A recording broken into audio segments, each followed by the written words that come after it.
I got a black ski mask, but I don't ski, but I snowboard. Dash an MC off peak. If one of you try violate.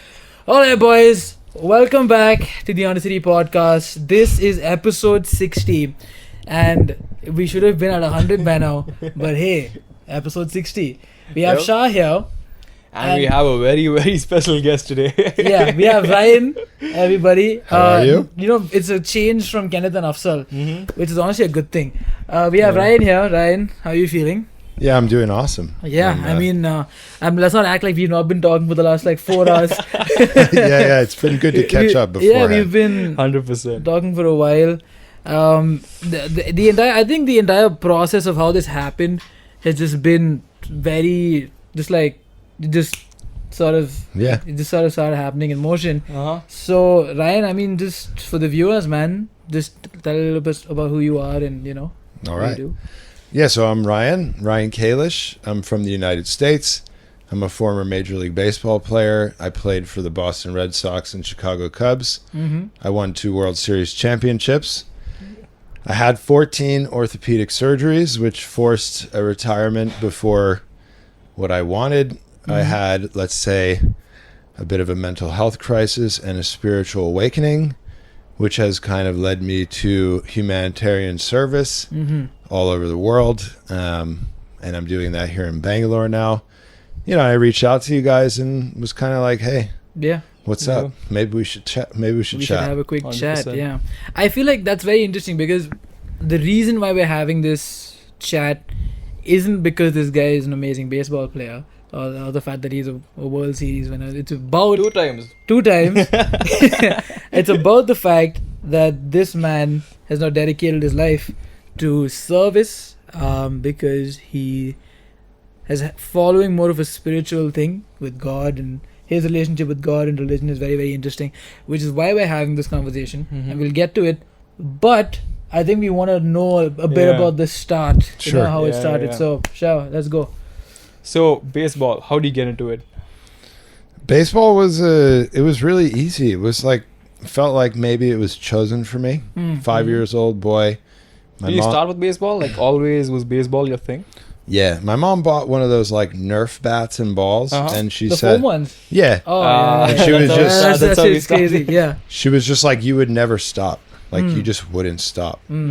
And then all of a sudden, I played other sports. I played basketball and I played American football. I actually had I had a scholarship to go to the University of Virginia to play baseball, but I was going to potentially do 2 sports.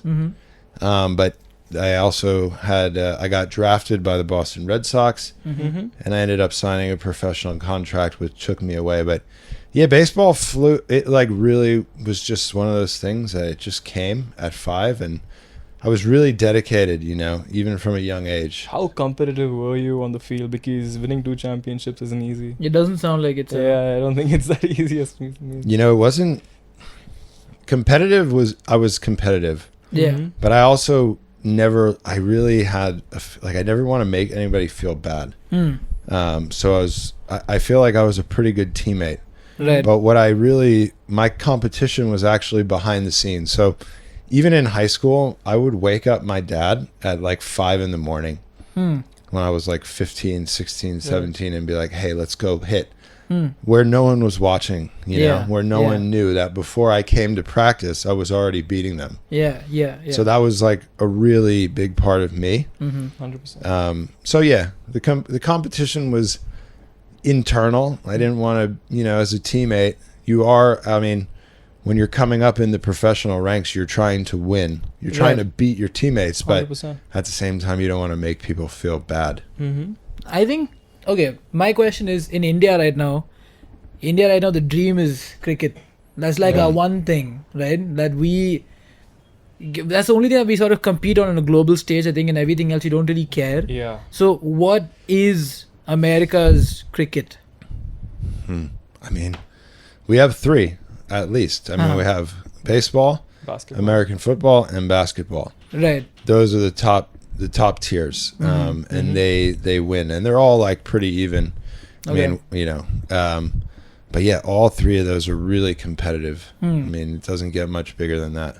Right. Do you think that, I feel like basketball and I think to some extent baseball is now becoming more of a world sport. But hey man, it's going to be a little controversial. American football, What is it? yeah, like you know how people, I keep seeing these videos about how the Super Bowl is like It's commercialized. like a $750 Mm. million thing, and no, I don't think anybody outside of the US watches the Super Bowl. Is like what is the Super Bowl? Like, who is the Virat Kohli of Super Bowl? I don't know. I mean, it's just like it's the championship game, right? And in football, Mm-hmm. you only have like 16 games during the season, Okay, and then 3 rounds of playoffs. right. So the games all they're played once a week. Mm-hmm. They're like pretty like big events. So the Super Bowl is like, yeah, you're playing for this trophy. I mean, it's not like super unique to other sports, but like in Mm-hmm. NBA and the MLB, you're playing a best of 7, whereas the Super Bowl is just one game. Yeah. Right. So and it has like 2 weeks off before the last game, so there's a huge build There's up, a huge build up. media, Yeah, And the it's performance on the thing that also. yeah, the has a huge- halftime show Yeah. is like huge. yeah, So yeah. no, I mean it's definitely like a business It's in a itself. huge thing. Like, people have made apps that are a skin of Airbnb specifically for the Super Bowl. Yeah, So when people are from other states of America want to go to where the Super Bowl is happening, they have apps for hotels and room bookings specifically for when the Super Bowl is happening. So as somebody on the outside, I don't think I've ever seen a game of American football. I just know like Tom Brady. Yeah. That's about it, right? So Yeah. for me, it's just it's like a culture shock to see like it's such a big deal. So Yeah. is there something there for you like that when you visit countries like India? no, I'm like really out of sports touch. I was gonna ask you about this. When you were competing, when you were like a baseball player, did you think baseball was your whole life? Yeah. Yeah. And the person you are now is completely different, right? Oh my god, I- man! When I had to retire early, Mm-hmm. I remember for the first 2 months, I cried every day at the same time. What was your injury? What was the first setback? Oh, I mean, the first one was my left shoulder, but I had when you have 14 surgeries in a career, like the setbacks just like Yeah, they never stopped. It was like one after the other. It was almost like, I don't know, it felt like this energy was like going from one spot on my body to the next, and I couldn't even like quite figure it out. But yeah, it was when you're a 5-year-old boy and all of a sudden you're like, I retired at 29-30, Okay. and all of a sudden you're thrust into like society. Nobody cares where you're like doing. Yeah. They don't care. Like there's this, like in a normal baseball professional life, be here at this time, we're doing this, and then we have a game, and then Right. all of a sudden you're just wherever you are, Mm. and no one cares. And so it was a death, like a lot of athletes go through that. Mm-hmm. It's like an ego death, it's an identity crisis. You lose a lot of fame also, I'm pretty sure. Yeah, I mean, man, like my hands would just tremble for like no reason. It was just like my nervous system was in shock. Right. And when was this? What do you mean? Like, This was 7 years ago. okay. I was 30, so now I'm 37. And then, so my question is, how did you, so after you retire, and this is right after, everything was at its peak, the next sort of 6 months, right? How exactly do you tackle that? Or how long did it take you to get out of that headspace? So it was I moved. I thought it was about moving. I tried like 3 locations: New Jersey, Arizona, and then I made it to LA. But really it was about replacing that energy with something new. So I ended up I was really fearful. That was a huge thing. Like the fear that came into my body about trying something new was beyond something I could explain. But what I did was I signed up to become a Pilates coach, a Pilates teacher. And that really gave me like a whole new life. I felt Like a really perspective? good. Yeah. A lot of, like I was teaching at a really famous studio as an apprentice, had a lot of good mentors. And that was like just really, really nice. I also, at the time, took a job working for the Los Angeles Dodgers as a Nice. coach. So I was like really, I got busy. That's basically it. You Like a second wind. you have an identity crisis and no goals, and you're days are completely open, you know, that's a recipe for a mental health problem. Yeah, Mm-hmm. yeah. Especially for a former high-end athlete who has a lot of energy inside of them. Yeah. So yeah, that really helped. That was Mhm. like the first wind that got me over that first hump. Mm-hmm. Yeah. Interesting. Right. I think for a lot of people, I think it's more so for sports, because technically for sports, your body is your office in a way, Yeah. right? And I feel like with everybody, they kind of, associate their self-worth to whatever they're doing at the moment. And Yeah. it's more so for athletes, it's more exaggerated, I think, for them, right? 100%. So- For sure. Do you still associate yourself and what do you associate your self-worth with now? Has that mind shift sort of changed into something else? Well, yeah, I mean, I'm like a humanitarian now, right? Mm-hmm. Yeah. And it's really hard to take out that wanting to achieve something big Mm-hmm. in my life out of me, Mhm. like Mhm. because I had these aspirations and I had, the injuries didn't allow me to reach where I 100%. wanted to go. Yeah.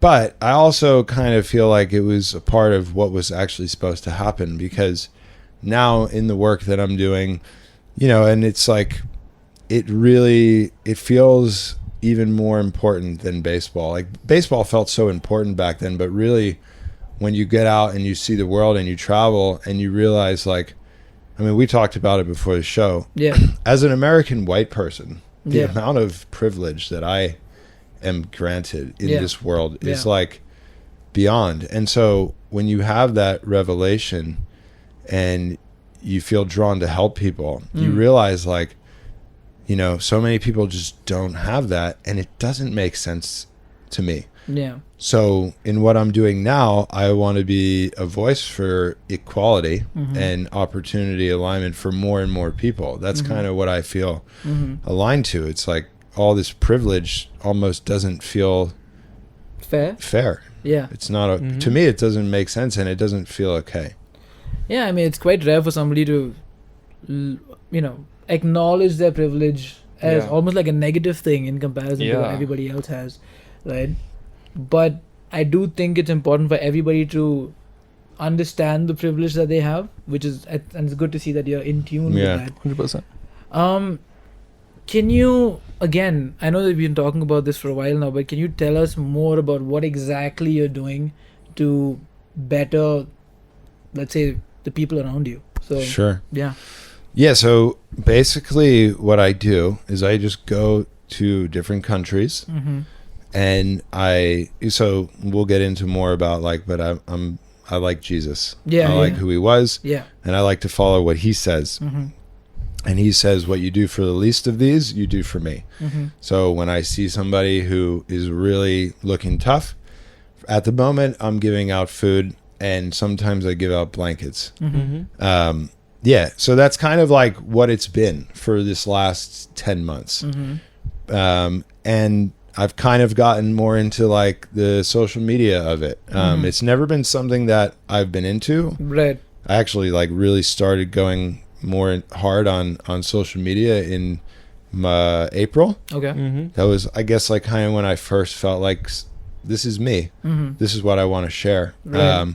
So at the moment, let's not call it sustainable help. It's Mhm. kind of like, I wouldn't even say emergency, but it's like, You do what you it's can a do, little, yeah. it's like it's prayer in action. Mhm. Right. And maybe that one meal saves them a little bit of money for the next one. And it's like, but No, it's, I think it does a lot to them. Yeah. It helps them in various ways. Yeah, I think a compliment goes a long way. Yeah. So it's about, I don't think it's about the scale of what you're doing. I think it's about the fact that you're doing it in the first place. Mm-hmm. That makes it important. What would you say made you go for food and shelter as a start? And where do you see it developing into? well, yeah, I think it's just like the thing that I can afford. I do have a business that's bringing in some money. Mhm. I have a wife and a daughter, Mm-hmm. and I need to strategize on Yeah. how to keep the thing 100%. going, Yeah, because yeah. a lot of times, I go out there and I want to, like, just help everyone, and I want to do it fast. Mm. So I kind of, like, you know, I have these moments where I just want to give away a lot of money, Mm-hmm. but I also realize like You can't do that. I'm in this for the long haul, and if Yeah. I do that, I'm gonna blow my chance at keeping this 100%. sustainable. So, where do I see it going? I believe more sustainable help. Like I would love to raise enough awareness and money to build orphanages in Africa, potentially India. Mm-hmm. Definitely. I mean, these two places are the most impactful that between Africa and India. I feel like just such a deep love for these two places. So the other thing is like, when you ask like, where do I see it going? Like, I feel like it will reveal itself just through the natural flow of like showing up, like what we discussed earlier with like, for the first 7 months, I self-funded everything. Yeah. You know, and at this point now I've moved, okay, I pay for my own flights, I pay for my hotel, but on this trip, like I've started like a GoFundMe account and people are donating money. So all the food it's like, you know, from a lot of people that I've known in my past are donating. So they're getting a part of the journey. And it's like, what can we build that into? So Right. it's more of like, I'm showing people this is who I am. I want to start a fund. But I also am not the sort of guy to sit back and wait. Right. I like to make things happen. I like to put out a message first and then let the chips fall as they may. Definitely. I think what's very interesting about this is because from all of our conversations that we've had so far, the one thing that sort of stuck out to both of us is how it started, which is, like you put, a spiritual awakening. Yeah. And this is why this is happening, guys. I'm sorry. This is probably one of the most, let's say, your takes on it is very interesting. Yeah. And I think it's something that both of us are into and discussing. So, Because you were never like a religious person. It happened a while, like very recently. so can you tell us? So a can bit you tell us about what that? exactly led to that moment? Yeah. So- Yeah, I can. First, I'll say, even as a child, I had this feeling of skepticism surrounding religion. Okay. Right. I couldn't explain it. It was just a feeling. Right. And so growing up, you know, I've always kind of felt like the system wasn't really set up for the success of the many, for the few, sure, like people like me. But when I looked around the world, I just saw the inequality and whatever. So It's a disaster, right? it's a disaster. It's really bad. I mean, it's not set up for people to thrive financially or spiritually. It's just not. So essentially, after my career in this time of Pilates and working in the baseball, I was kind of experimenting around with the psychedelic drugs in America. And I had this, it was weird because, again, not religious, but I had this like feeling or this experience with direct contact of the soul of Jesus. And it really like kind of spun my life really in a kind of a dark way. The way I was expressing it wasn't really landing with people. It made people worried about me. It was a big awakening to happen. Right. And People thought you went insane, right? Yeah, and rightfully so. I mean, I wasn't in a sound mind. Yeah. Something was coming through that was so big that I didn't know how to like talk about it, and I also didn't know what actions to take. Right. And I mean, we can come back to this in a little, but for the better part of 7 years, I've been like trying to make sense of it, and it's kind of come back and forth. But recently, in February, it happened again, where I had this feeling of direct contact with the soul of Jesus, and I almost was mad. I was like, no, I don't want this anymore. Like, I'm so tired of this. Like, what is going on?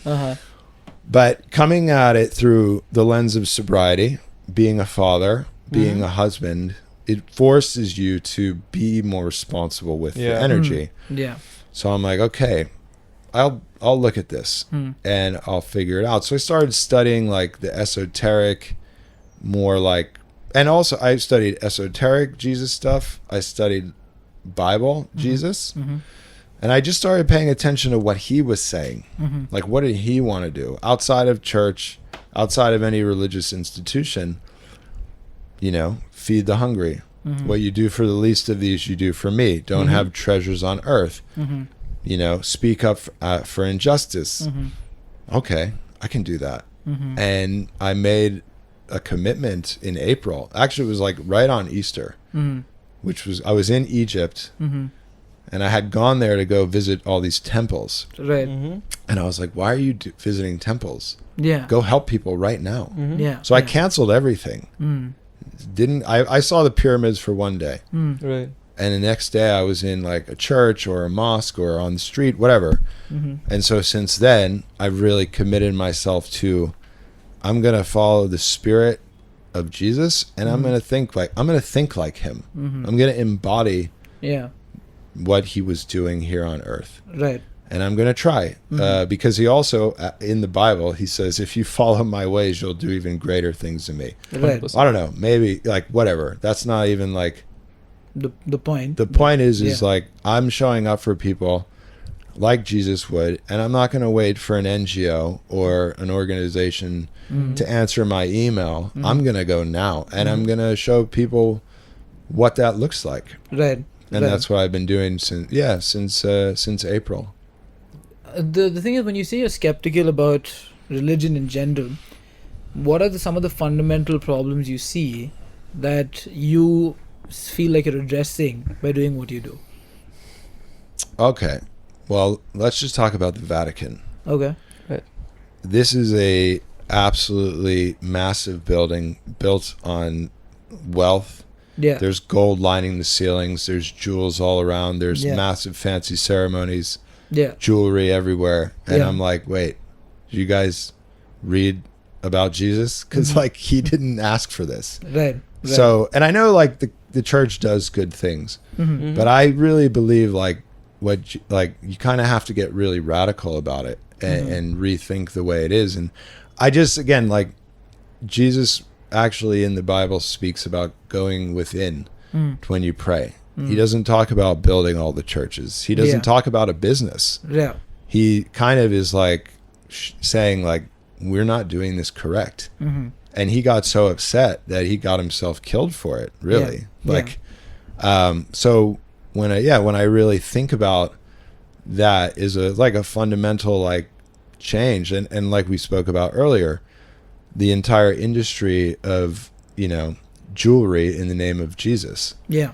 The gold and the diamonds being mined in places like Africa where people are in like really almost slave-like conditions, suffering through the job so that someone can wear a nice piece of jewelry while Jesus asked for this not to happen. Yeah. Hypocritical. Yeah. It doesn't make sense to me. Yeah. So by living the way that I do, I mean, I pretty much have one suitcase. Yeah. I have no treasures. Yeah. I have my family is my treasure. Yeah. And I have like 6 outfits. They're all the same. And I just go and I just help people. Low-key same, but that's not coming from I just don't have clothes. But no, I think I agree with a lot of what you say. I think people tend to get lost in their derivations of religious text, right? I think with people now, for me, a big problem with religion is how within a religion we have these sects, communities and sects that we build, and we use these positions that we create out of thin air, really, to sort of either spread hatred towards the other or feel superior within our own community. And I think that's a problem fundamentally across all religions. Like you hear, I'm this type of Christian, I'm this type of Muslim. Is there everywhere, right? I don't really think God cares about that. I don't think God was trying to, like when I'm in Judgment Day, I don't think God is going to look at me and be like, oh, you were Orthodox 12 AC Catholic Christian, or you're in. I don't think he's going to do that, right? And I think, so from that angle, for me, I'm not skeptical about religion. I see people being problematic with it. Yeah. People create problems out of nothing. I think people have decided to take things out of context Yes. and say what they want to say when it's convenient, and not really want to bear the harsh reality that a lot of sermons and a lot of talks in church are talks that have nothing to do with repent, have nothing to do with feeling the brunt of your decisions. I think right now people are very, very committed to the happy-go-lucky form of religion, which is, I believe in God and that's enough. Yeah. Right? And Yeah. that's a problem. Yeah, I agree. Yeah. The one that really, it's like this guy who fought basically, I mean, he didn't fight with weapons. He fought with his action and his words. And he gets killed for it. But don't worry, he died for your sins. All you have to do is believe in Jesus. And That's it. I cannot buy this story. Yeah. I think There's a lot more action to it. I think there's a lot more behind it. I think I don't really think I don't know. I don't think anything is coming to save us, as some of the stories kind of say. I think it's about, I said this earlier. For me, the real miracle isn't Jesus coming down from the sky. Yeah. It's humanity choosing to embrace the heart of Jesus Yeah. and stop worrying so much about profit and start worrying about preservation, equality, like rights. Like if we could really start choosing that angle here, we could better our technological innovation. We could make systems that really like help the world. They're like how much money can one person have? Yeah. It's like, I mean, at the end of the day, I feel a little, I have a child and I see the way the world's headed. I get a little nervous for her future. 100%. So, Yeah, and her kids. So I have, like, my daughter is a sweet, innocent being. She has no idea about what it is outside of her little world. Yeah. And it's sad to me that we've gotten this far away from that beautiful innocence that we could Preserve. I think we could do it. It's like, but it doesn't take one man. I think it's going to take a lot more. And the way things are going right now, they're going further away from the message of Jesus. What I think. I agree. And it also is going to take more of us believing that, well, first off, taking the action and then actually believing that your action can make a big impact. And I've kind of chosen that, even if it's delusional. Yeah. But like even a lot of guys who have started big companies, they were told they were delusional. So why can I not, from the outside of politics, step up in the world as a leader? Absolutely. I can. Yeah. So I'm going to believe it. And these things take time. Yeah. What do you think, Shah, about people sort of creating these divisions amongst the same religion? Like, what do you feel about that?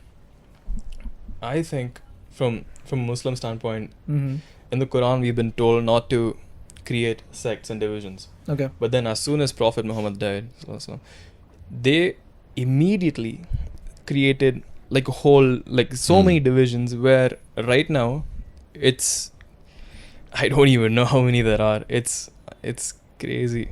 Yeah. But then it's horrible. I think there's just so much division. You think it stays away from the message overall? 100%. People, I think, are supposed to follow one thing.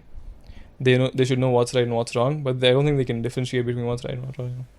I think for me, a verse that I keep coming back to when it comes to acts of service is again in James, and I have the verse in front of me. It says, "What good is it, my brothers and sisters, if someone claims to have faith but has no deeds? Can such faith save them? Suppose a brother or sisters without clothes and daily food. If one of you says to them, 'Go in peace, keep warm and well fed,' but does nothing about their physical needs, what good is it? In the same way, faith by itself, if it is not accompanied by action, is dead. But somebody will say, 'You have faith, I have deeds. You show me your faith without deeds, and I will show you my faith by my deeds. You believe that there is one God. Good. Even the demons believe that.'" Yeah, exactly. I like the book of James a lot because, and the reason why I like it is because, again, the Bible was written so long ago. Yeah. Right? And for me, it sort of restores my belief in the text, meaning that you can find a reasonable place to be by reading it. I just don't think people take the time out to read it. I feel like people who are against religion will find the things that have been taken out of context and be like, in the Bible it says that if you grow 2 types of crops on your field, you should be stoned and pelted to death.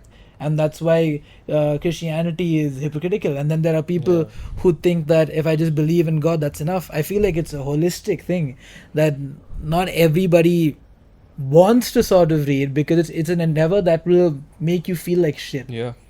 I think you will read it and then you'll come out of it feeling, oh damn, I have led my entire life wrong. Right? I don't think too many people want to do that.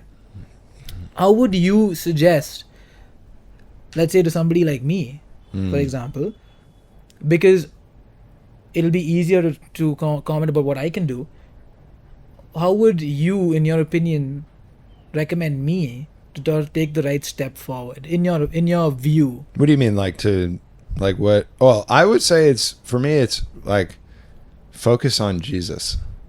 Like you could even, like, now we're just at this point where you could just go to your chat GPT and say, hey, can you tell me what Jesus said in the Bible? Like, what would he do? That's in this situation. What would he do in the world? I've done this a bunch of times, and like I did it after I already started and I was already doing it. So if you can, like, they say, like, yeah, I mean, Jesus is just like, he's a man who really wanted us to come together. Yeah. And what he was like, I mean, I think what he was, they call him, they say he was God. Yeah. I don't think he was God. Okay. But I believe he was embodying the closest thing to God on the planet at the time. Okay. He was going out and saying, that person is a divine soul, just like the king. That person is a part of God, just like me. The kingdom of God is within.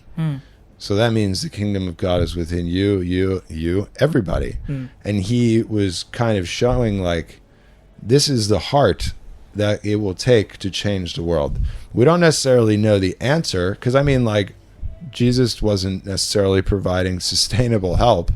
He was feeding people and then like retreating and crying and like going through his own process. Like, actually, when I read, like, I've read the Bible like way long time ago, but the more I like in tune with it now, it feels like he was going through a spiritual awakening. It was like very much like he was weeping and his parents thought he was crazy. Like, these are all in the book. And I think what he was doing was he was awakening people to the fact that they weren't actually separate from God. They were all, like, we're all part of this collective thing, the earth, the sky, the people. Like, we all have, like, we're all a part of this. And he was trying his best to make the change. And obviously, you know, when you step into the belly of the beasts and you go up against political and religious figures, I mean, he's not the first person to pay the price of his life. Like, look at like John F. Kennedy in America. Look at Martin Luther King. Like, people trying to make change for a more collective, wholesome society. And the world doesn't want that. The world, the powers to be kind of don't really like this. So it is what it is. So you're not a Christian. You don't consider yourself a Christian in a way. No, I don't know what I consider myself. I consider myself a man for the people, of everyone. And that's like, you know, you'll see my videos online and like people, most of, I would say like 98% I get a really nice love. But people are like, why do you need to film it? Why do you need to do this? Like, and it might look like a simple video, but like, for me, it's very rooted in symbolism. It's like, for me to take myself away from my family and go into Africa and serve a Muslim on the street. In my country, people are like, that's my commitment to society. That's like me breaking the barriers and saying, like, no. You can stop this division. Like, this person is my brother or sister. People are going to call you crazy for that. Yeah, they do. Yeah. People think I'm insane. And I'm okay with that, because I know that what I'm saying is, no, I don't really like, I might not be with your religion, but I'm with you. As long as you're peaceful and like you need some help and I'm here in this moment. I don't care what you're wearing. You look at everything the same way. The same. You know, I Same. serve people that I can't even see their eyes, like Mm. the ladies, the Muslim ladies. Right. But I see their heart and I see Mm. their soul. They're the same. We're the same. Yeah. We're still humans. Like Yeah. we were conceived the same way through Mhm. creation. Mm-hmm. We're not that different. We're not. Yeah, I think. Yeah, I mean, it's the same thing. I think we're all on the same page about people taking religion and turning it into a business. Yeah. Yeah. I've seen Christianity recently. They market the shit out of Christmas. I don't think Christmas is supposed to be that way. Yeah, it's No. not about Santa Claus, guys. I mean, like I don't. And the thing is, I think It's become very commercial. it's so commercial. And I feel like the whole world in general, especially in the West, I think is straying so far away from God. yeah. And like especially in the media that we see, don't get me started on the Christian horror movies. Mm. Like I oh I yeah. don't- Have you I- seen any Christian No, horror movies? I honestly, I'm really outside of the movie game, Oh. but I'm sure They they're. mock a lot of. So me, it's it's I all- get on as a Muslim, I get uncomfortable watching a lot of these horror movies Yeah. because how Mm. much they mock the churches. Have There's you Satans in churches. It's just all. It's have you all have you seen bullshit. the movie Immaculate? Have you heard about No. the movie? So it's No. this movie. Let's talk about Yeah, this. yeah, yeah. Alright. I want Alright, your Yasin, opinion you on got this. to Okay. hear this, okay, Yasin? Everyone in the room got to hear about this. Yeah. Alright. So there's a movie, alright, where Sydney Sweeney is a nun in a church. Okay. Alright, and the church, apparently, it's like a very holy church in the movie. Like one of the, it's regarded in the movie as like one of the most sanctified, holy places in the world. Mhm. And what happens is they drug Sydney Sweeney, alright, Really? and impregnate her with the DNA of Jesus. Okay.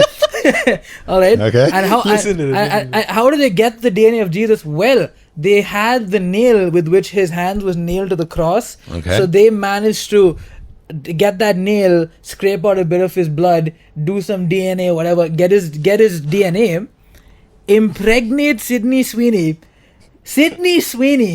with God. All right. And now Sydney Sweeney is gaslit into believing that this is immaculate conception. So she is the second coming of Mary. All right. Wow, So okay, the okay, movie, okay. the second act of the movie is her being put on this pedestal where they're worshipping her like an idol, right? Mm. And then what happens? Sydney Sweeney realizes what's up. Like, oh shit, they've done this to me. Like I've been impregnated against my will. So what does she do? Mutilates and kills everybody in the church. Like the church is blood red with the blood of the pastors and the the parish and the choir. And what does she do? She runs out to a field, gives birth to God on a field, and this baby is crazy, by the way. The baby is coming out like a demon. And Sydney Sweeney, the second you coming of Mother serious? Mary, takes a stone and bludgeons God to death. Wow. And that's how it ends. That's how they mock. Maybe it's symbolism for what's going on in the Hey world. man, It is. maybe, I don't know. And that's not the only movie. There's so many. There's so many of them. I mean, movies it was that- funded by an apple juice. That movie. Okay. And Oh my god. I'm happy I'm out of the scene of movies. dude, Like, and the thing is, people, what I don't like about it is that it's normalized as entertainment. yeah. It's like it's just a creative endeavor, according to like a lot of these people. It's just a hypothetical situation that has been masterfully produced in 4K. Hmm. And Yeah. I feel like, what does that do to the viewpoint of people?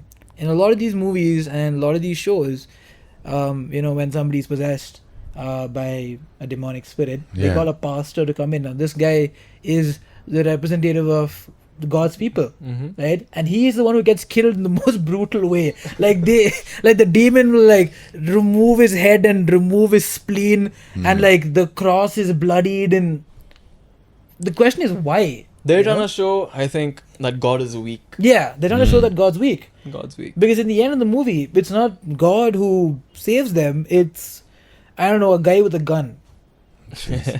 Yeah. So I feel like, in general, we've been moving so far away from God because it's so easy to move far away from Him. And know? people want that, I think, the higher powers. I think people want us to be as away from. God as possible because Yeah. it benefits them. It benefits the 1%. You know? Yeah, it's really hard to. I like to call God like the mystery because I don't really know if we know, like the mystery of creation, where all this has come from. But obviously, like we have attachments to these religions, and it's not for sometimes it's not like that far away from left and right politics. Yeah. I mean, like how far away in like the United States Christians and Muslims are getting isn't different from Democrat Republican. Yeah. It's dividing. It's like that's why I just keep going back to Jesus. Yeah. Because he was kind of showing oneness. Yeah. He was showing like, I don't really care who you are. I love you. I'm going to serve you if you need help with what I can do. Yeah. And if you had that collective awakening, Yeah. you could come back together. So yeah, it's sad that I'm learning about these movies right now, but it's the world and it's the way it is. And like, I'm just so focused on living out, I guess, my movie of trying to make a difference. So I'm like completely out of this. Yeah. You know, when you talk about collective awakening, do you think that point will ever come in this world? Yes. How soon? I don't know. But you think everybody will get it at some point? Hold on. What is that? It's just a plane, bro. I hope that there will be a moment where something beautiful comes of. I mean, I'm not the only one trying. Do you believe in Judgment Day? No. No? Mm-hmm. Right. So what is your thought on what happens after you pass away? You come back. Okay. Not maybe so your you believe flesh. reincarnation. Yeah, I think it's soul reincarnation. What do you Okay. mean by that? I think that like a spirit, like your spirit kind of comes back and it I mean, there's some funny, I don't know if they're funny, but there's theories of like graduating Earth. Mm-hmm. Like Jesus graduated Earth.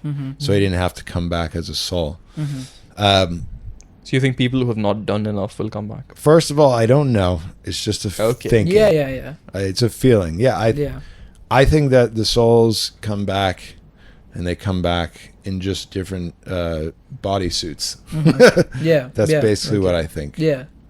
Interesting. And like we've also, they've done a really good job. The system does a really good job of separating ourselves from ever being able to realize potentially who we are, because they've gotten us like so into the monetary system, and so many people are just fighting to pay the bills, so they don't have time to really like 100%. sit and think about who they are. Whereas like I've had the privilege to actually be able to, sit back and think like, who am I?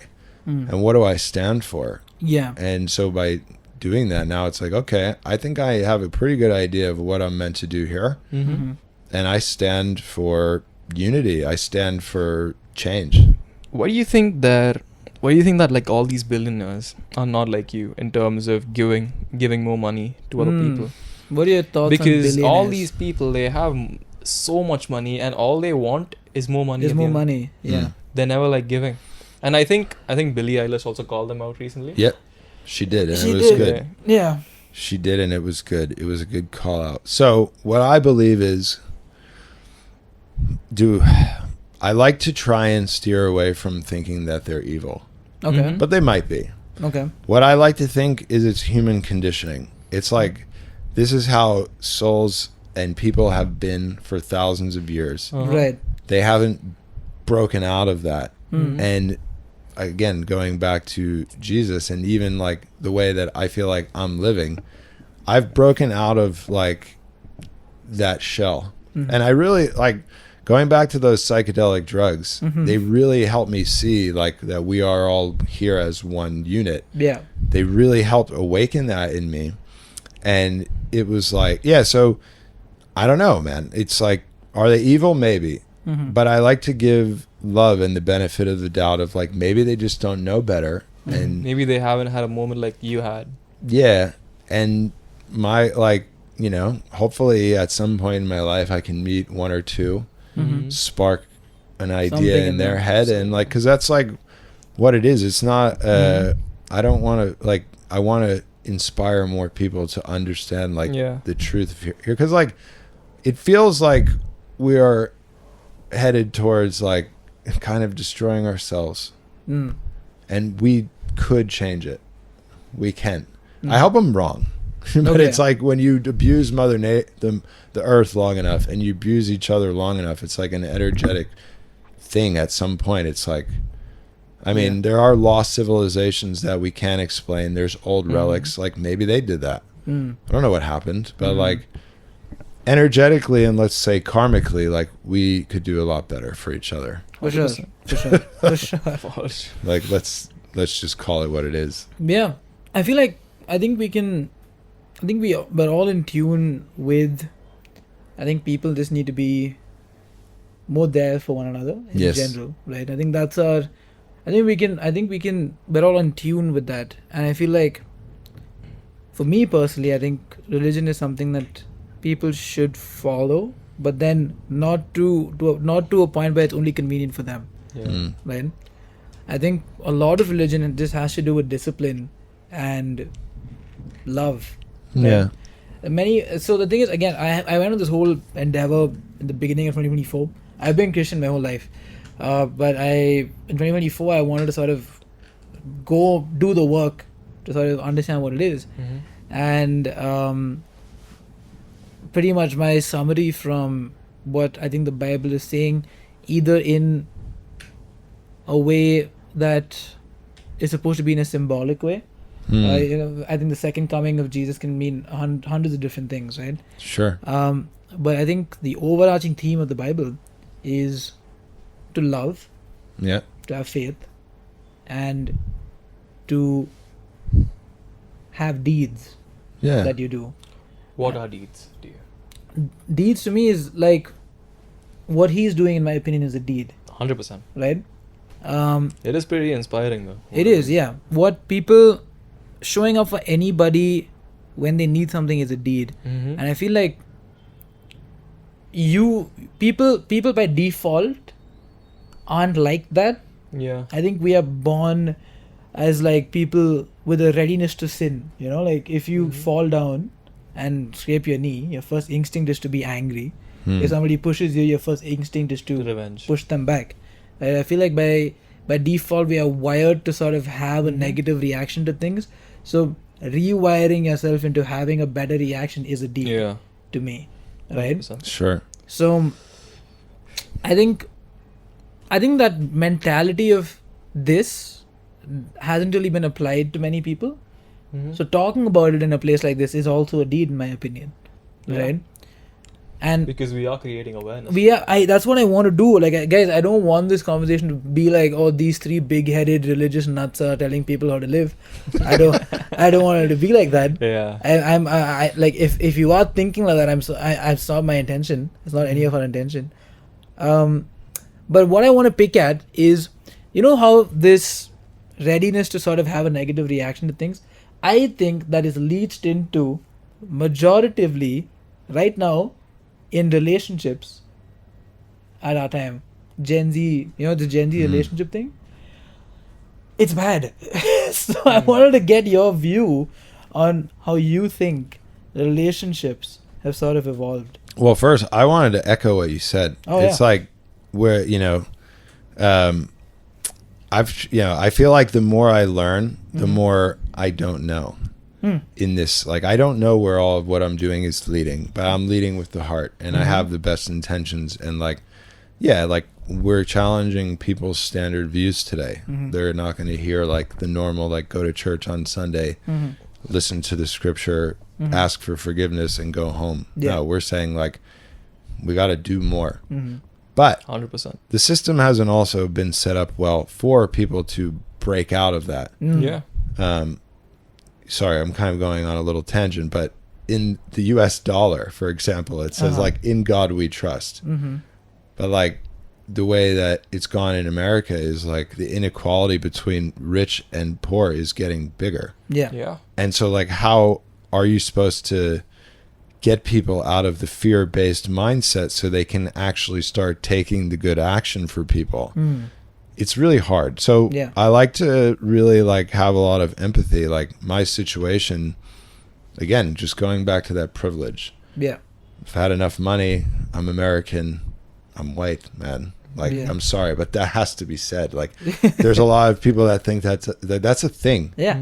Like, people, like, and that's sad because it shouldn't be Yeah. just Yeah. because I'm white, I should have more privilege than everyone else. Yeah. I can't stand that, and it Yeah. makes me sick. Yeah. Yeah. So I had to kind of like finish that off before we get into relationships. But like, it's not that easy for people to get out of the, you know, I guess like only pray. Yeah. Because like that's a lot. Like Yeah. we're praying for more money, praying for freedom. Well, it's like They forget what they have already. it's that, and it's just like also hard for someone to feel comfortable to give away money and not just keep getting it because they're scared of what's to come. So yeah, leading to relationships, we can go. Yeah. Because speaking about fear, Yeah. I think one of the things that I see with is the phones.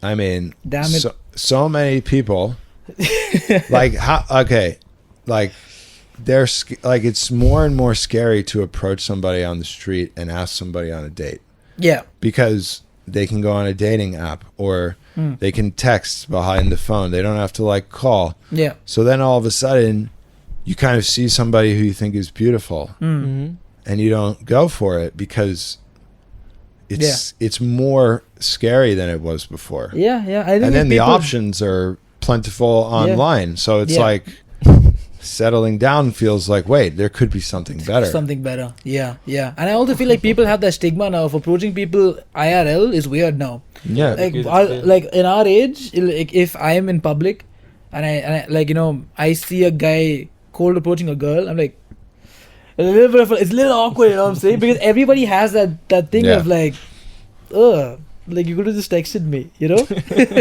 So yeah, I think how is relationships when, I mean, I think we kind of fall in the same, we kind of fall in the same category, but how do you think it's changed over time, like dating?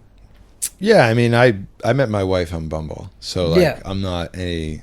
But I also I had this thing where I learned, okay, I want to. If I see a beautiful woman who I want to talk to, I'm gonna do it. Okay. So I would ask like a beautiful lady, hey, do you have a boyfriend? Like direct, and it forced me out of my comfort zone. Right. And it also made me feel like even if they had a boyfriend, I would just say, yeah, he's a lucky man. Have a great day. And it was like this forced exchange, and it made me a little uncomfortable. But walking away from it, I was like, nice. Like, like you tried. Like you showed that you gave her a compliment. Right. And I just feel so. What were you gonna jump in? Sorry, I kind of. No, I didn't. It's But, like, important to me. It was important to me to not lose the potential of meeting someone in person, so I would try that. And yeah, I met some amazing people by doing that. what was your success rate? I would, 2x champion. Like, keep in mind, right? You're a 6 foot tall, you know, jack dude. Like, what was your success rate? 33%. No, I'm serious. One out. Bro. I might get a number and potentially have a date 1 out of 3 times. But again, that's one person I would have never met and never had the opportunity to learn about a personality, go on a date, whatever, and like just talk to someone. It was like so rewarding. Right. And in the rejection, you learn that it's okay to be rejected. That might be something that. So you're saying it's worth, like, what if, you know, somebody like me had like a 5% success rate? You know, that it's still worth it, would you say? Yeah, maybe that 5% is your wife. Hey, man. Yo, that's Hey. okay with you. I mean, to be fair, I did reach out first. I'm just saying to my current girlfriend. I'm There- just saying. Good job. Like- I'm just, hey, man. It's the crusades that you go that make the benefits what it is. Did you actually? Yeah. Oh, I didn't know that. Yeah, I mean, bro, my girlfriend, I mean, to be fair, it was a little easier for me because she's the one who, like, followed me first, alright? Okay. She followed me first on Instagram, and she was pretty much asking for me to, like, just, like, DM her because she was just, like, liking my posts and stories, blah, blah. So I was like, I had it in the bag, you can say, but then, but then, it was still, a crusade, boys. It was a Yeah. mission. You know what I'm saying? I got to woo this woman. I got to court her. You know what I'm saying? That's good. Yeah. So the thing is, I don't think I have it in me to do it. I used to be able to do it in person. Okay, like when I was in college, because it was like back then I used to go out a lot, and like there's a lot of people around you. But I feel like now I've regressed in that way. I don't know if it's a good thing or a bad thing, because I don't think I have it in me to like go to a girl and be like, hey, listen, I think you look really great and I want to talk to you. I don't think I have it in me. We have a friend. Huh? I can't. No. This Let's not guy- talk about him. Okay, go for it. This guy, he says he cannot approach a girl just because it's Reputation. your reputation. If she rejects you Your and reputation's people gone. talk about it, it's a down for him. Yeah, he loses aura. He You know what loses aura. you know what aura is? Yeah. He loses So aura. I would say the opposite. Yeah, Yeah, I would say you gain aura by taking a chance. that's what I tell him. But he's just like, no. So he will say, hey ma'am, I had this one. What? Yeah, what do you think, Yasin? what do you think? No, go on. Okay, but I think he would say, I have this one friend, this one girl who was a friend of mine I was speaking to, and what she did was she outed another friend of mine who DM'd her way back in the day, and now look at that dude, and I'm like, ha. You really thought you were gonna get this girl. So I think it's him projecting the fact that he would treat somebody else like that. But for him, he's just like, if I find a wife, she has to come up to me first. that is his whole thing. So what do you think about that? I think he needs to change that mindset. But you don't think it can happen the other way around? No, I think it's possible, but like at least. But you think men usually should be the first approacher? Yeah. Yeah. Yeah. I Fair. think so. I think it's nice. I think it's a nice gesture. But I also would say for him, like, you know, like, it's still cool. Like, if somebody approaches you, amazing. But like, men are usually like, that's the masculine thing Yeah. to approach and give the respect to the lady. It's just the way it is. But I would never, like, I never worried about that. I mean, I was Yeah, like, he's Ryan Kalish, bro. What do you mean? Like, what are you talking about? yeah, but it's funny because I was so nervous to approach every girl that I ever approached. Huh? I was always terrified, man. It was like a nervous feeling of like, And I that's how might you get told me. rejected. That's how you told us you were uncomfortable with every conversation you started, right? Yeah, it was really uncomfortable to do it. You? Yeah. We don't have a chance, Barsha, in the market. That's why. No, you do. Man, that's the thing, though, is like being uncomfortable is a sign of true masculinity. Interesting. I think. It's not about macho, man. That's not masculinity. Yeah.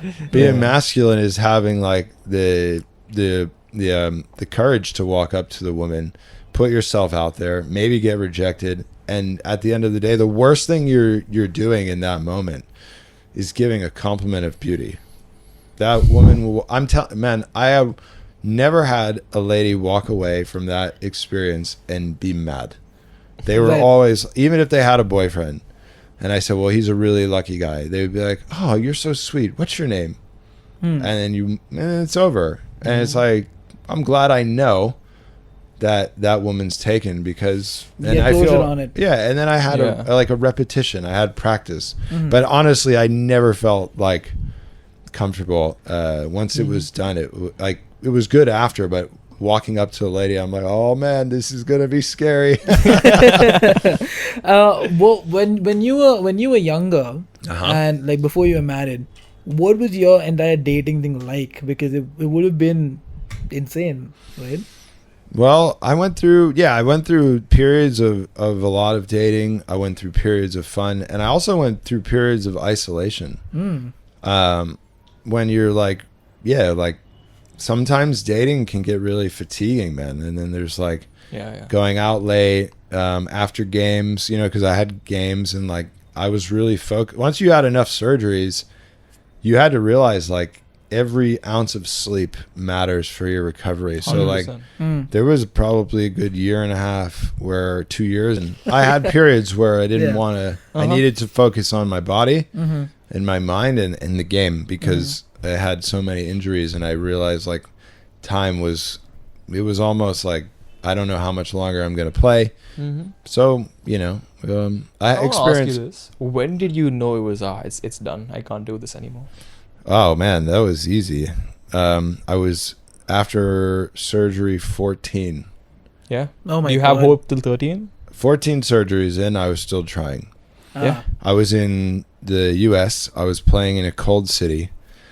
It was game number 1 of this season. I was playing, and I had so much pain in my right knee, and I was like, that's it.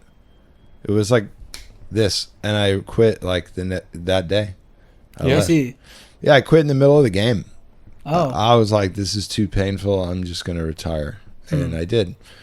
And yeah, it was like it wasn't easy, but it was just a moment of like, mentally it would have affected you a lot back then. yeah, I was done, man. I was done. I was rinsed. Hmm. And looking back at it, it was perfect. Okay, so you wouldn't change a thing. Oh no, I mean, I would have. I think I would have stayed. I think I would have stayed healthy, because honestly, like I probably could have. I mean, realistically, at my age, I could still be playing. But I will say, no, you're right. I wouldn't have done anything the same, because I really feel like it's weird. I feel like my life was written before I even lived it. Like this was always going to be exactly this way. I was going to have all the surgery. More like destiny. I was going to go through the mental health crisis, the spiritual crisis, all of it, so that I could be doing what I'm doing now. It's feathers in your cap. Yeah, Like, you wouldn't be where you are if you didn't go through the things you did. exactly. So, Yeah. So yeah. I think for us, like I'd say right now, like Shah and I are 22 years old. We're gonna be 23 soon. That's a little scary for us, right? I think for a lot of us now, the relationships and careers and the fruition of it, if you will, right? What does the fruition of a career mean? We don't know. What does the fruition of a relationship mean? Can be marriage for a lot of people, right? That shift for us is something that we struggle with, right? So how do you deal with adult problems? Because we're quite juvenile when it comes to something like that. yeah, adult problems are scary, Yeah. Shifting careers. I think we kind of have to get used to fear in life, like Yeah. pushing through certain things, not necessarily wanting to. You can't run away from things. You can't. Yeah, running towards them actually like is gonna make it easier. Like trying new things. Following that passion. Like if something is really, really coming up strong for you, and you keep pushing it away, it's probably best to not do that. So like dealing with adult problems comes all the time. And I'm reminded, you guys have seen Dune? I've not, but All right, well, there's a line, it says like fear is the mind killer. huh. And I think like a lot of us get scared to take chance and take a little risk in life to follow a passion as potentially a career because of fear. But yeah, I would say like, sometimes taking that risk and that chance, like you don't know what will happen. And when we're talking about fear here, it's usually the fear of judgment, I'm assuming, right? Yeah, fear of judgment. I mean, but also like fear of Failure. scarcity, failure. Yeah. All of those really play in. And like, how many like big ideas did somebody have to push through fear to make happen? Probably all of them. Yeah. 100%. So like getting used to it, dealing with it, for me, I take the fear and I kind of just like change it into action. Like sometimes I do fear that I'm not going to be able to sustain my life, like what I'm doing now, into something that potentially brings in some sort of financial means for my family. Like I would love to make my life like a salary out of helping people. I don't know how that looks. And sometimes I'm like, oh man, maybe like it's not going to work out. And immediately when I hear that voice, I'm like, no. Yeah. Like it's fine right now. You have all you need. Yeah. Like we do have other businesses that bring us income. And yeah, I've invested some money to get to where I'm at. Yeah. Not where a typical person would do. Yeah. like people just want to keep saving. They want their bank account to grow. Me, I'm okay with like the waves. Yeah.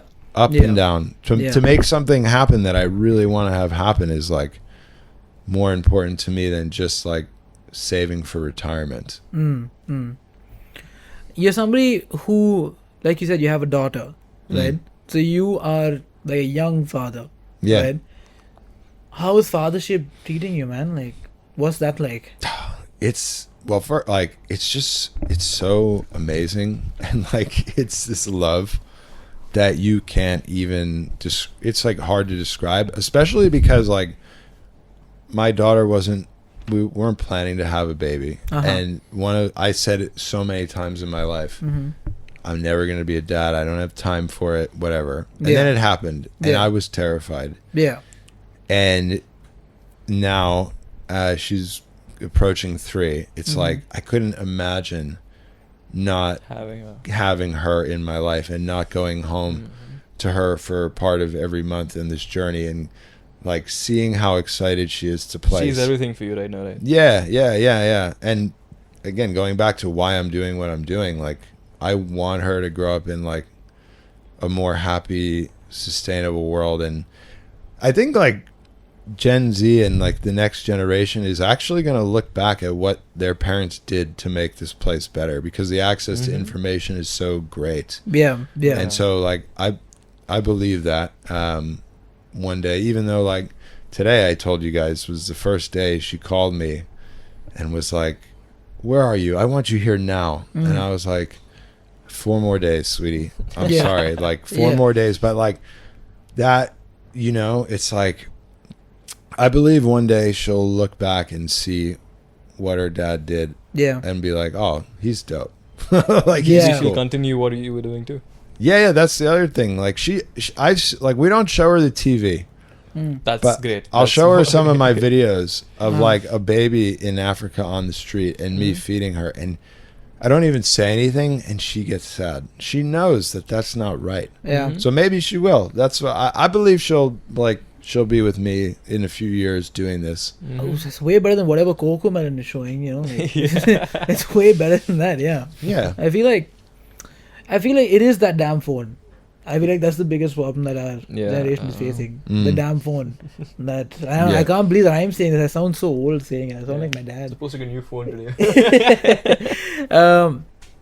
I think that what the devices have done to us is both really, really good, but then there are negatives that people sort of fall into, and that ties into everything: your job, your outlook, your relationships. Like the concept of a situationship is because of that damn phone. Do you know what a situationship is? No. Situationship. Oh my god, that's What is this? Oh, you haven't heard of the term? you haven't heard of the term situationship? Nah. Oh, dude. Okay. Let's say you have this beautiful girl with you, yeah, and you're dating her. You're with her. You guys go out on dates. You guys could even live together. You guys get physical with each other. You guys, take each other to weddings. You guys take each other to family meetings. But hey, But there's no end goal. there's no relationship. Okay, so there's no label on it. I see. You know why? Why? It's because it's a situationship. This is something new for me. That's a situationship. I think that's my biggest fear of having kids. Because if that's like what it is now, then imagine what it's like to find a partner. Like obviously there's going to be a whole array of problems for sure. But I think one of my biggest fear of having children is like, how are they going to find companionship? How are they? Is that something you worry about too? Companionship for my daughter? Yeah. Like with a man? Yes. With friends, with any sort of relationship for that matter. Not right now. Yeah. No, I mean, my daughter she's going, like we take her to, she has a really close friend already. Nice. They're close. She goes to a school. Well, it's more like, it's called a Waldorf school. I don't know if you've ever heard of it. But they don't actually have like a curriculum. They just offer things. Right. And the kids kind of just do what they want. What they're drawn to, yeah. And you see, like I saw her, like, it's so wild seeing your 2-year-old daughter sit with like a group of 6 girls at a table sharing lunch. and like cleaning their dishes, and like she didn't even like, she was so happy. So like we are definitely erring on the side of like more like going back than getting into the future of like, again, she has never seen, like, she doesn't get iPad time, she doesn't watch TV, she does art, she draws, she goes to the beach, she swims in the pool. Yeah. So we're like, I haven't really thought about this situationship thing right it's now. insane. In university, dude, it's more Yeah. prevalent than an actual relationship. Yep. It's like, again, I think it's the whole thing of the etymology of let's create a word to justify what we're doing because that makes it okay, you know. I feel like that doesn't sit right with me at all, because Sure. you go to college and then it's like we see two people, Anand and I don't know, somebody else, right? I know an Anand. Wait, let me call somebody else. I don't know, like like a I don't know, like a Yasin and a no wait. We see like two people, and they can build something together. And I feel like in this generation, even though we're the ones that I think are the most in tune with bettering ourselves in terms of alcohol consumptions are at an all-time low. Same with tobacco and drugs. It's at an all-time low with our generation. But at the same time, I feel like our generation is the least open to build. So with people, I think it's because of the phones. Yeah, there's a lot of options. Yeah, it's a lot of options. And I feel like by default, we're so insecure about ourselves that we wouldn't want to open up regardless of if we find somebody good. Yeah, it's interesting. Yeah, I think you're onto something. Yeah, man. I mean, it's like, yeah, think about the world like 60 years ago. You just like kind of met who you ran into. Yeah. Whereas like now it's like you can meet so many new people. You can swipe on Tinder. Your options are so unlimited that it feels like almost maybe like pigeonholed into, maybe I shouldn't open up to this person because maybe there's someone better, or like always going through that. So yeah, I mean, What do you think, Shah? I think it's a phone, bro. Like what do you? How does Gen Z come out of this? No, I don't think that's coming out of this. It's just what's gonna follow.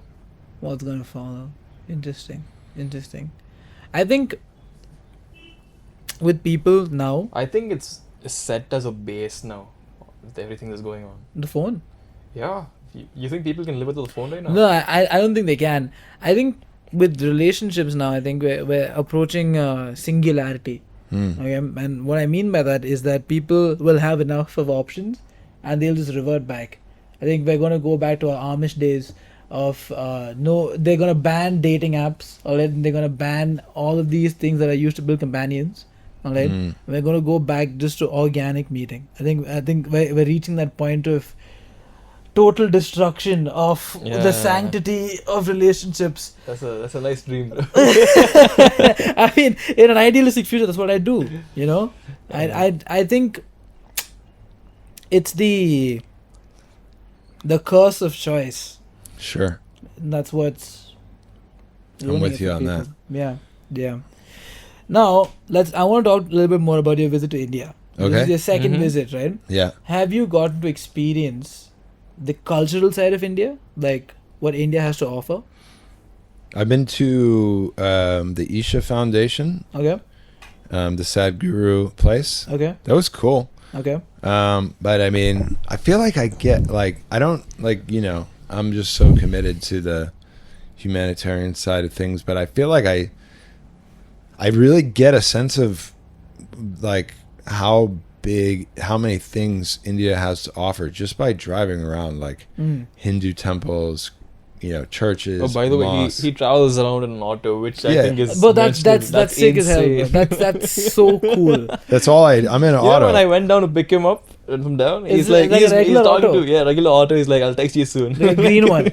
Yeah, I have a guy, so like I met him on the first day I was here on my last trip to Bangalore, and he's my guy. He knows how many meals and waters to pack, and we have a relationship now. And That's insane, by the way. Yeah. Like, what? Just on the first day, you just like got a guy like. No, he sends me a picture of him coming. We're gonna meet, and he's like, "Hey man, I'm coming through in my auto."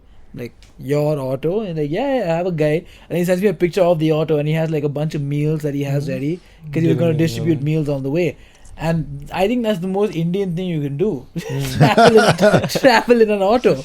Because I mean, it's like it's such a cultural thing. I was gonna book you a cab, and then you're like, no. Man, I don't patronize me. I got my auto guy. And I was like, oh, shit. No, wherever I go, I really like check into the culture. So like the auto, it really brings me on the streets. You know, I've been down to the city market, like helping people down there, and just seeing like the raw like culture of what's going on. I really like the one thing that I notice, and it's like the sense of community in India is so much different than America.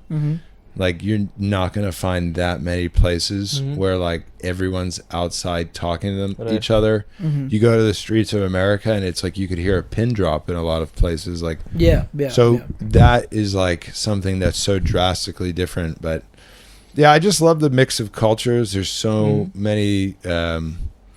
That's like, again, just like it's not a thing that's represented in many places to see so many people believing in different things, wearing different outfits, representing their culture, and it's just cohesive. For the like, you know, I don't see anybody fighting. I don't see anybody trying to hurt each other. So like, it's a beautiful place. Random question, right? Have you ever tried a Pani Puri? Maybe. I keep trying different, like, what is this? Can you describe They it? put potato in a puri, and they put water in it, and you just have to like hold it. It's like a dried, crunchy shell, right? That they hollow out, and they put potato and like. This morning. You had a Pani Puri this morning? They served it to me for breakfast at my hotel. Yeah? What'd you think? It was awesome. Yeah? Yeah. Bro. You know what? The hotel one is not as good You as the gotta- one they you serve gotta on the go streets. You somewhere on the gotta street. try one on Sure. the street. Yeah, okay, you gotta okay. go on the street. You gotta ask him for like a spicy Pani Puri. Okay. Send it. I don't want spicy though, man. That's what. No, trust me. Sometimes I get wrecked eating Indian food. Like I don't eat spicy things, and I come here and there's a few times like every week where I'm just like dying because it's so spicy. Where have you experienced this? Like, do you know the place? Like, what type of cuisine? Oh, I mean, well, my favorite is butter chicken. Okay. Oh, I know okay. it's insane. But I ordered that from one place, and it's relatively mild. Which place? I forget, man. Empire. Yeah. You know what? I've been to Empire like a I'm bunch of gonna times. give you the best place for butter chicken if you wanna order. Oh, this is it's controversial. Imperial. Imperial. That's the best one. I don't know if you like it. This is not sponsored. It's not sponsored. It's a little on the sweeter side. I don't know if you like the butter chicken then. I mean, I prefer not spicy. Okay. Oh, you'll love it then. Okay. Yeah. You should It's try the like- boneless butter chicken from Imperial. Okay. Yeah, It's it's like, too it's good. like I'm one of down. the oldest. It's like it's older than Empire. Yeah. Sure. So it's like And it's amazing. You need to try when you go. Yeah, I'm down. Yeah. I'm down. I think we should give this man food recommendations while he's in India. Yeah. What's something that you've had in India that you really liked, and then based on that, we can give you like a directory of what to eat. Well, I really like dosa. Okay. Those okay. I I really mean, the like pronunciation dosa. is pretty good. Like, I appreciate the pronunciation. It's pretty good. Yeah, it's Yep. pretty good. Could be better. Could be better, yeah. Okay. Okay. Dosa. Okay. Let Dosa. me. Okay. Okay. Say the word the. Osa. Osa. Yeah, no, you got Dosa. the The? from the Dosa. Osa. The dosa. Dosa. There you go. Yeah. There you go. There you go. There you go. See, and now we're gonna graduate to level 2. Masala dosa. Masala dosa. Masala dosa. Masala dosa. Okay, that's good. That's good. Yeah. Level 3. Masal dosa. Masal dosa. We've converted him. He's South Indian now. I'm South Indian for sure. Definitely one thing not to try is idli. Don't try idli. I think I Okay. love it. Idli can have. I don't like it either. Idli. What is this? Describe it. It's like a rice cake. boiled rice cake. Oh no, I had that this morning too. They serve both of those. With You chutney. don't you like it? Yeah, with the chutney. I do like it. Oh. I really like it. Oh, do it. With the sauce, it's great. With Yeah. the sauce. the Whatever. chutney. The chutney. I think, okay, if you like dosa, and you try to buy from your hotel, Yeah. okay, I think we gotta take him, like when you're back in India, we gotta go on like a little bit of a food tour. Yeah. Sit down, like one of these days, Sure. Yeah, I think butter chicken from Imperial. Yep, that's one. Okay. I'll text this to you. You gotta try it out. Yeah, Like, yeah. if you have the time, obviously. Okay. Right. But Bo, do you eat beef?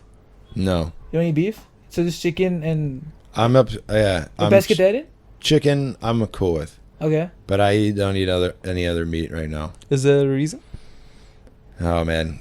Yeah. I mean, I don't. Well, there's some theories that say Jesus was a vegan. Okay. Okay. So Okay. I've slowly been trying to make my way away from meat. Okay. Um, So you're on your way out, is what you're saying. I'm like, when I'm home in Thailand, I'll eat one meal a day where I'll have chicken. The rest are vegan. Okay.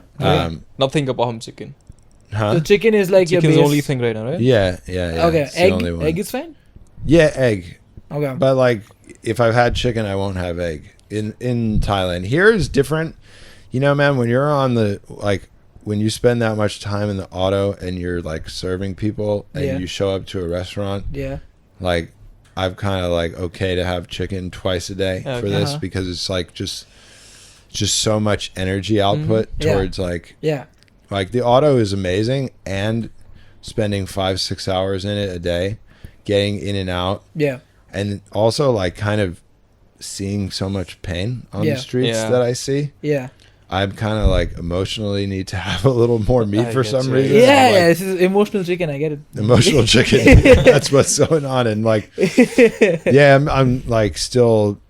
It's an interesting theory, but yeah. Anyway, no more cows. Okay. Yeah. So then, oh man, that's like 3 of my recommendations out. I think Empire is a great shout out for chicken. It has to be, bro. What are you saying? Imperial and all that in terms of all. I've been things. to Empire a few times. Yes. I like the. You should go to the There's other some one. mushroom dish that's like fried. It's a little spice. mushroom manchuri. Yeah, There you go. very good. I don't know why I'm getting these right every single time. I don't know what that says about me. I'm not a glutton.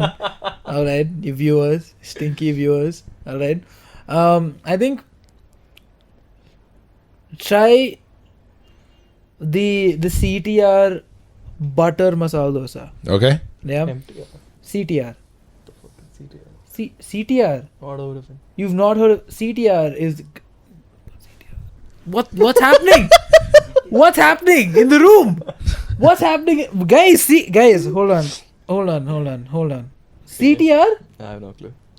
Bro, what are you talking about? This is a restaurant. Yeah. Mm, CTR. Central Tiffin Room. Out of it. it's good.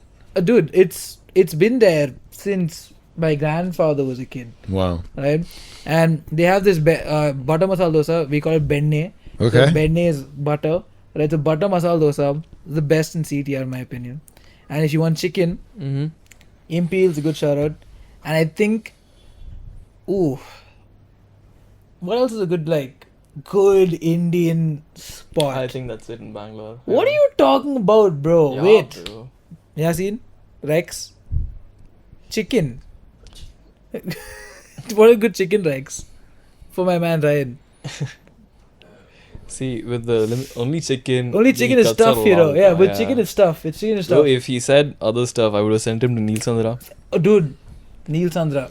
But Okay. he's not gonna have any of that because he's only. Man, I've had. I was staying with a friend I met in Thailand, Mhm. and I was staying with his family, and they cooked like all sorts of like they did the homemade dosa. Uh-huh. Nice. They did the butter chicken. Oh man, like homemade to me is Homemade is where it's at. homemade. Yeah, Yeah. from local people. I mean, Not a very restaurant guy. huh? Not a restaurant guy. No, I'm cool with restaurants. Yeah. But I can't. I've had Empire a few times. Mm-hmm. Mhm. I like it. Hmm. I don't mind. Fair enough. Right. It's a good spot, and it's really well priced. Mm-hmm. I see. I'd say as somebody who travels, you travel quite a bit. Yeah. Right? And you've been in different parts of the world. Which culture do you see yourself sort of aligning with the most? Or which culture do you want to aspire to be associated with so far? I mean, I can't choose any. Like one I would want to be associated with. Okay. Because like my goal is to unite them. Mm-hmm. I see. That's I like see. a huge reason as to why. It's another part of like, you know, why I go to all the places I do. It's like a part of the symbol Mm-hmm. of what I stand for. Mm-hmm. You know, I stand for us to understand that we're like all on the same team on this planet, Right. and we've gotten so far away from that Mm-hmm. that I would never choose one, man. Mm. I love it everywhere I go. Yeah. Even if I see things, even if somebody like doesn't thank me for a meal, it happens all the time. It doesn't matter where I'm at. People are, you know, suffering and in their own story and in 100%. pain that I would never imagine. And like if somebody doesn't thank me for a meal, Yeah. I don't get rubbed the wrong I way. want to ask you, when you give meals out and they're overwhelmed, how do you feel at the moment? Because they're going through so much, and from what they can, how they react to you giving the meal, how do you feel about that? Because sometimes they're just in tears and everything. I don't really get too many in tears, Mm-hmm. but what I do get is, I mean, I showed you that video of that Yeah. Muslim lady like Yep. praying for me. Yep.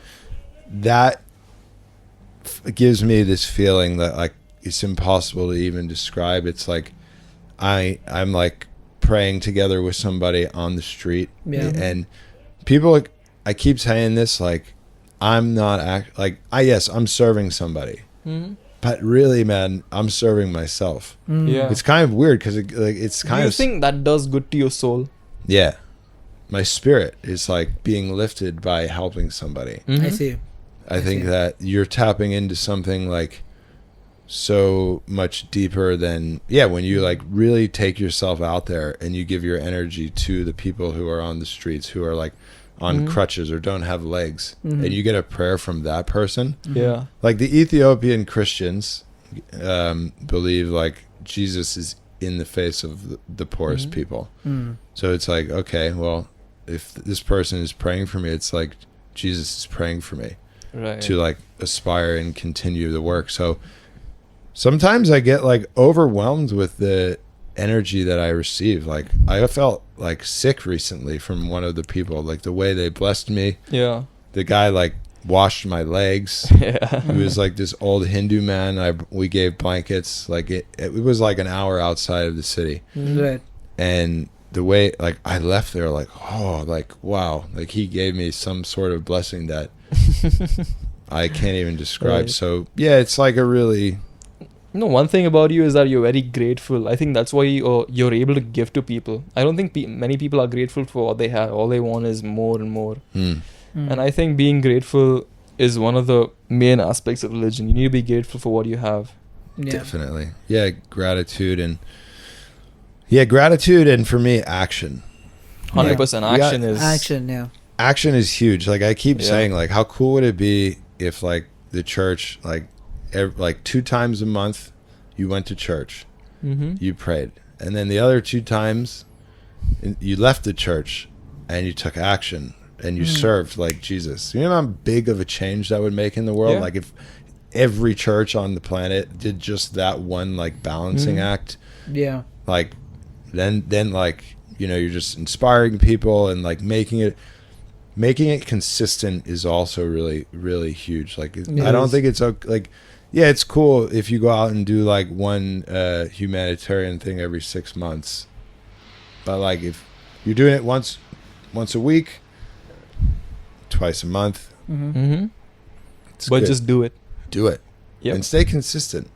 Yeah. I think we left off at consistency. Consistency. Yeah. So a part of being consistent is also being open to feedback. Mhm. So you guys, you know, have seen my socials, you've seen what I'm doing. Yeah. Like what sort of like how can I improve? This is something like, what do you see as like how can I take this thing up a notch and create more awareness, Yeah. bigger impact, and like more I want to like spread this. I think what you're doing right now is a good start. It is. I think 100%. meeting with people who are from the region you're visiting Sure. allows more eyes to go on what you're doing. So I Mm. think what you're doing right now is pretty good. In terms of improving, I'd say to just do it more often. and also find people with the same goal. Yeah. I feel like one person is doing a lot. If there's more, there's 2, 3, 4. I think it's gonna go a lot better for you. Sure. Yeah. For sure. And with what you're doing with the guy you showed us, I Yeah. think that's gonna improve a lot. I think in terms of showcasing how you're helping people, it's still very good.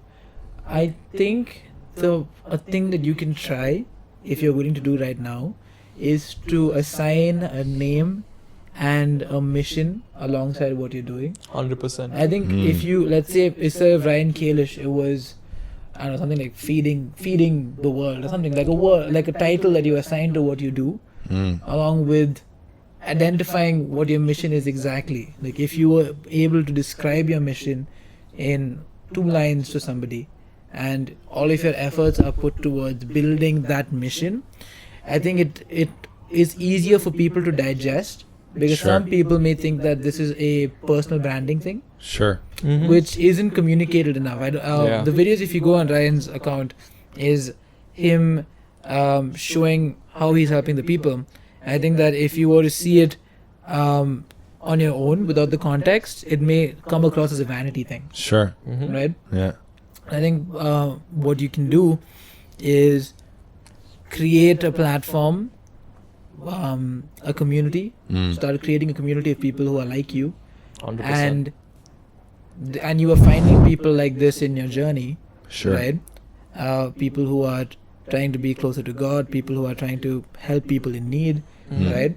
All of y'all, regardless of where your thought process is at, this entire episode happened again from the standpoint of I wanted to hear more about your relationship with God, your relationship with the people, and I think it's really cool that you don't talk about the fact that you're from like the MLB and you're this cool guy. Yeah. Like in our conversations, that was like 5% of what we spoke about. Yeah, I don't think you're really interested about your sporting I life don't at all. think. I don't think playing that sport makes me cool. Yeah. I think what I'm doing now is cool. It is like a cool action if I stay consistent and if I serve a greater mission outside of me. And do you think this is your whole life now? What? Yeah. Yeah. Yeah. Yeah. I mean, I really can't see myself. I think I have turning- one last question for you. What's your dream? Oh, man. Oh. My dream is to, I mean, it's a big dream.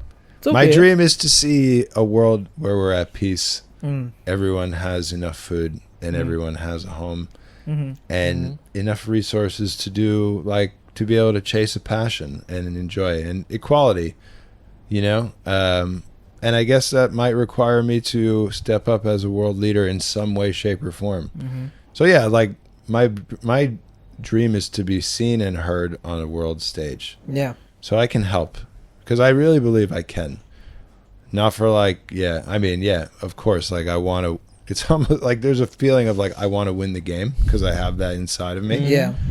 But not so that I can like have power, but so that we can all just chill and love each other.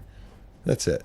If you had to like say something to somebody watching now, somebody who's made it this far, right, and you had to leave them with something, what exactly would that be? Well, what that would be is have an open mind to, you know, if you can work in a little bit of consistency on a weekly basis of helping somebody, whether you talk about that online or not, you don't have to, but like just creating that energy as to something that's a part of somebody's routine. Just do something small, even if it's like, you know, like, oh, well, last week I didn't hand out a meal to somebody I walked past on the street. Well, maybe next week hand out 2, and do that more and more. And like, because I do believe in energy. Like we've talked about God. I think God is like a field of energy. So the more of us that are just doing little things here or there, the more that I think the universe kind of responds to that and rewards like that collective awakening that. So karma is what you say. Sure, you could call it karma, whatever it is, but like, you know, it's, again, most of the religion is like about gratitude and It is. and action. So we should take it. So I hope like anybody watching, it's not like I whether you're religious or not. Just take some action and Yeah. be grateful for what you have. Absolutely, bro. I think that's the best possible sort of message to people. Because if you're watching this, Uh-huh. you should be grateful.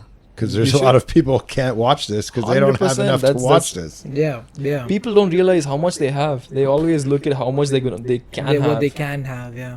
Exactly. So Yeah, I think that's really amazing. And one more thing is, when you walk past people and you don't have anything for them, how does it eat you from the inside? Like, oh, maybe this guy I could have helped. I don't have enough. yes, it does. And at this point, it also doesn't, because I know, like, There's only so much I you can't do. save the world. You can, yeah. I can help maybe save hearts Mm-hmm. and then save more hearts, and like those hearts can save other hearts. I can be a part of that exponential growth, but like me by myself, I can't save everyone. And I Right. know there's times where I have to retreat into myself Mm-hmm. and serve myself too in my energy, so I can show up the next day. So I've kind of gotten better at not feeling that. But yeah, when I, like, on the way home today, I'll see people and it'll hurt. But I know I'll be there tomorrow and try and find those people. Yeah, So 100%. Amazing. Well, I mean, I think it's been a great.